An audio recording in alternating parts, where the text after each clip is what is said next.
Hello everyone, your success में आपका स्वागत है। मैं हूं आपके साथ प्रगति वाशनी और आज हम डिस्कस करने वाले हैं जीके के टॉप 30 क्वेश्चन। गाइस, ये सारे क्वेश्चन प्रीवियस ईयर के एग्जाम से लिए गए हैं, तो आप इन सारे क्वेश्चन को बहुत ध्यान से देखिएगा क्योंकि कोई भी क्वेश्चन सीधे आपके एग्जाम में भी देखने को मिल सकता है। तो चलिए शुरू करते हैं। सबसे पहला क्वेश्चन हम लेते हैं, पृथ्वी पर सबसे ऊंचा पर्वत कौन सा है? तो पृथ्वी पर जो सबसे ऊंचा पर्वत है वो है माउंट एवरेस्ट। माउंट एवरेस्ट की ऊंचाई है 8,848 मीटर है। ये विश्व का सबसे ऊंचा पर्वत माना जाता है। K2 जो है ये विश्व का दूसरा सबसे ऊंचा पर्वत माना जाता है और भारत का सबसे ऊंचा पर्वत K2 माना जाता है। अगला क्वेश्चन है, लेंस की पावर को किसमें मापा जाता है? लेंस की पावर को डायोप्टर में मापा जाता है और डायोप्टर को D सिंबल से प्रदर्शित किया जाता है। भारत के किस राज्य में पोलो खेल का आरंभ हुआ था?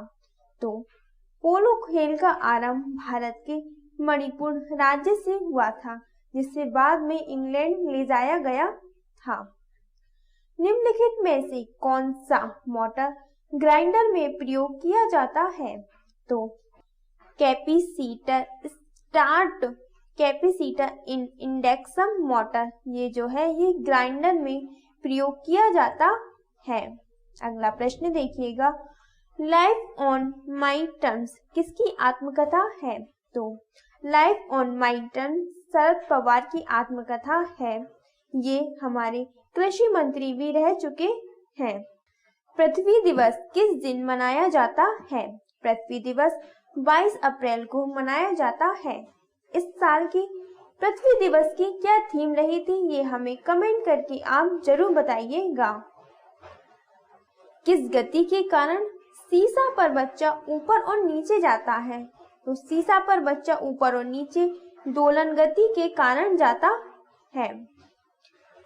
निम्न में से कौन सा विवाह का ऐसा रूप है जिसमें जीवन साथी का सामाजिक वर्ग के बाहर से होना आवश्यक माना जाता है? तो एक्सोगर्मी विवाह का एक ऐसा रूप है जिसमें जीवन साथी का सामाजिक वर्ग के बाहर से होना आवश्यक माना जाता है। निम्न में से किस ग्रह के वातावरण में अधिकांश तौर पर कार्बन डाइऑक्साइड पाई जाती है? तो शुक्र ग्रह के वातावरण में अधिकांश तौर पर कार्बन डाइऑक्साइड पाई जाती है। इसी कारण शुक्र ग्रह सबसे ज्यादा गर्म ग्रह माना जाता है। इसी के साथ शुक्र ग्रह भोर का तारा और सांझ का तारा भी माना जाता है।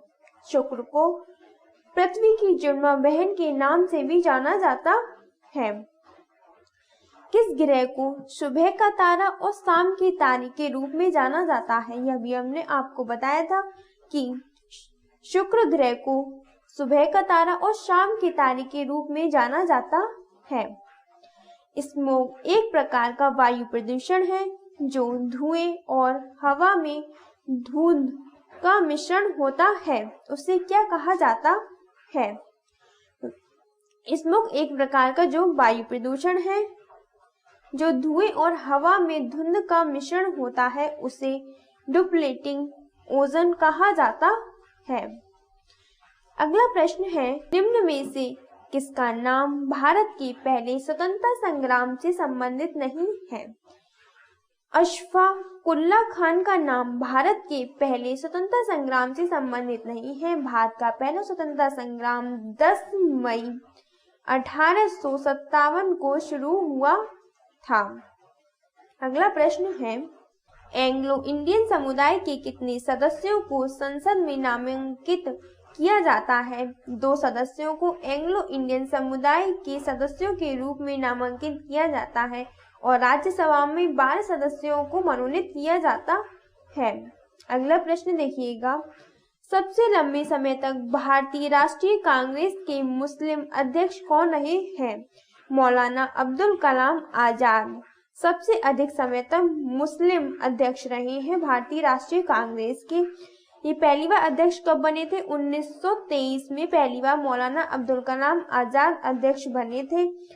और सबसे पहले जो भारतीय राष्ट्रीय कांग्रेस के मुस्लिम अध्यक्ष बने थे वो थे बदरुद्दीन तैयब जी। ये भारत के पहले मुस्लिम अध्यक्ष रहे थे भारतीय राष्ट्रीय कांग्रेस के। MS वर्ड पावर पॉइंट में सभी स्लाइडों के फॉन्ट को दूसरे फॉन्ट से बदलने के लिए निम्नलिखित में से कौन सी कमांड दी जाती है? फॉर्मेट रिप्लेस फॉन्ट कमांड दी जाती है।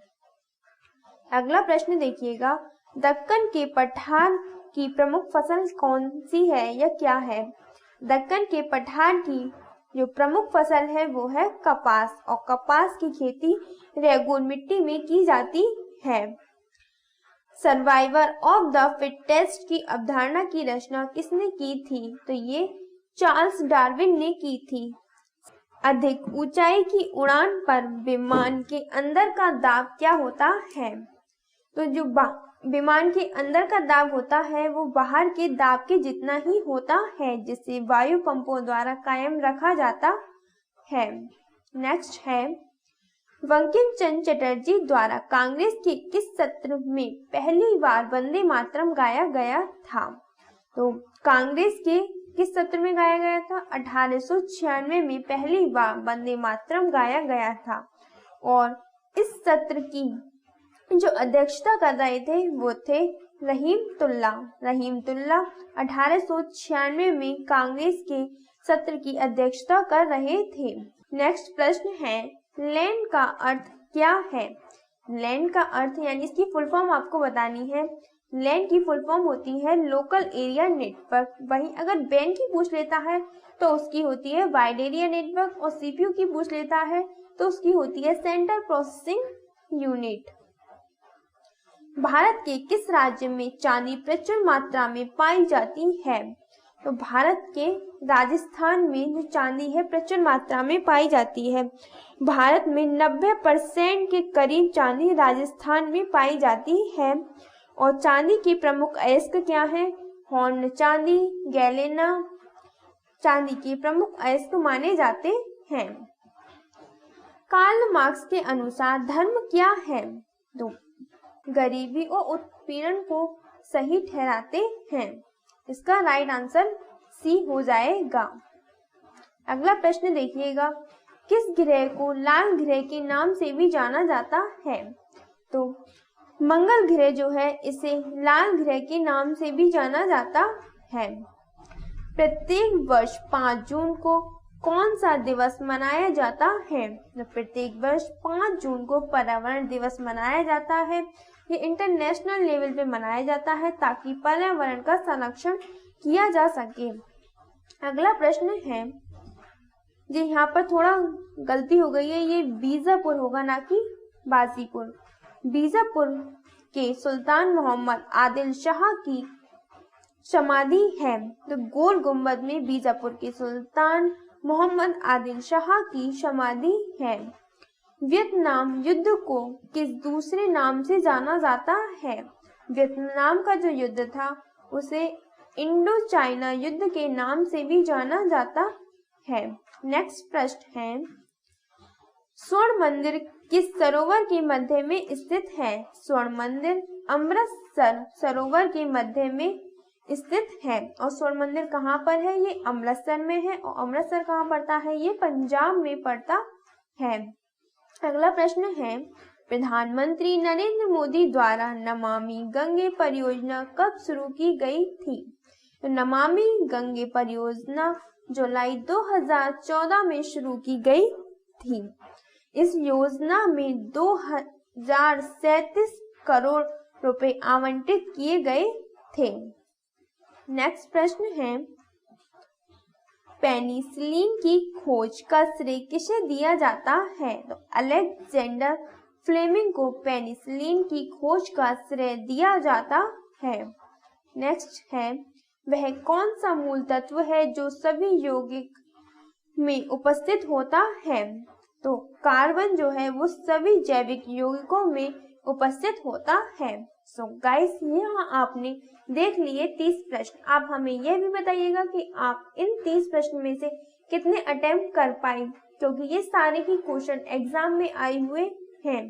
तो ये क्वेश्चन आपके भी एग्जाम में पूछे जाते हैं। अगर आपको ये क्वेश्चन याद नहीं थे तो आप इन सारे क्वेश्चन को याद कर लीजिएगा, क्योंकि ये एग्जाम की दृष्टि से मोस्ट इम्पोर्टेंट क्वेश्चन में से है। गाइस, आपको ये वीडियो कैसी लगी हमें कमेंट करके जरूर बताइएगा, और अगर आपने अभी तक हमारे चैनल को सब्सक्राइब नहीं किया है तो जरूर इस चैनल को सब्सक्राइब कर लीजिए, क्योंकि यहाँ से आपको अपने एग्जाम में सफलता के लिए अच्छा कंटेंट मिलने वाला है। तो चलिए मिलते हैं अगले वीडियो में, तब तक के लिए bye bye, take care guys.